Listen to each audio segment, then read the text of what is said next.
Next, Russian President Vladimir Putin has held decades of special ties with Syria as he welcomed President Ahmed al-Sharaa to the Kremlin for the first time a year after al-Sharaa ousted Moscow's close ally Bashar al-Assad.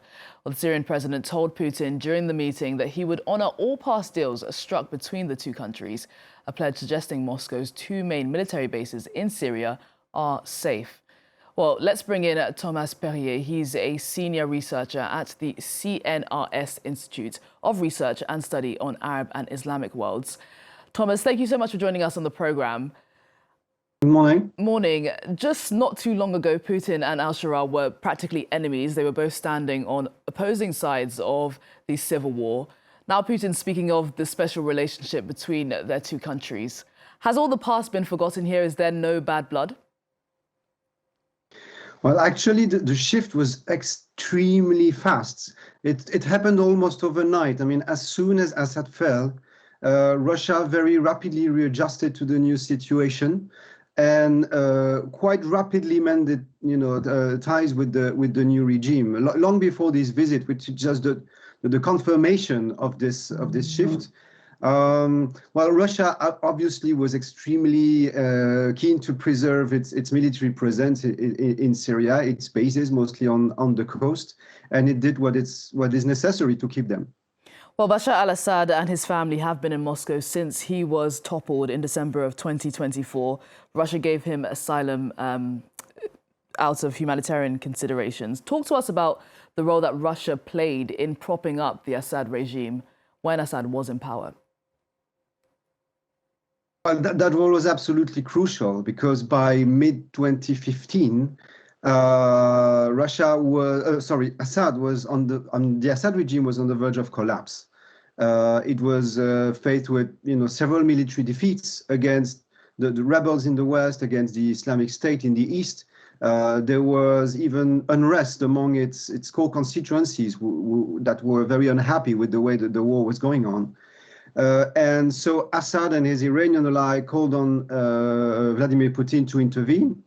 Russia's intervention was mostly carried out through air power. There were very few troops on the ground, but Russian air power really made a difference. They intervened in a very brutal, very deadly fashion, but they turned the tide of the conflict, and let's say within a year, Assad was coming back to the fore, taking back especially the eastern half of Aleppo, the second largest city.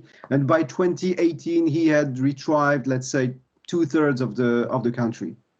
Well, one of the big speaking points during yesterday's visit were these two military bases that Russia has in Syria. Al-Sharaa seems to be open to Russia keeping those military bases.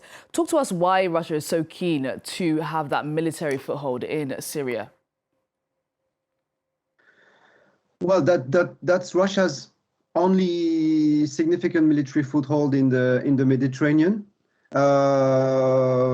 Well, with the exception of Russian military positions in Libya, but it's related because Russia needs its military infrastructures in Syria to be able to connect with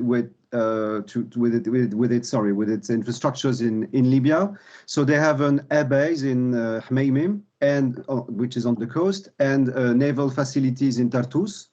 Again, they're the only one they have. And perhaps what is less known is that Russia also has a military base in the northeastern part of Syria.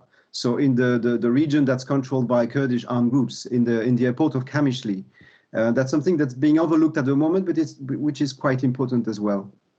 Well, I think Syria is hoping to get something out of this, pledge to have Russia keep a hold of its military bases. Of course, Syria is facing a number of security and economic challenges. How do you think al-Sharaa is hoping that Russia can help with that? Well, officially, they're talking about trade, about Russia, helping with the energy sector and transport and so on, which is probably true. But I don't think that's the main issue. What's really, there are two more important issues in my view, which are, of course, Russia's position as a permanent member in the UN Security Council, And that's a support Syria definitely needs, because at the moment it has good relations with the United States.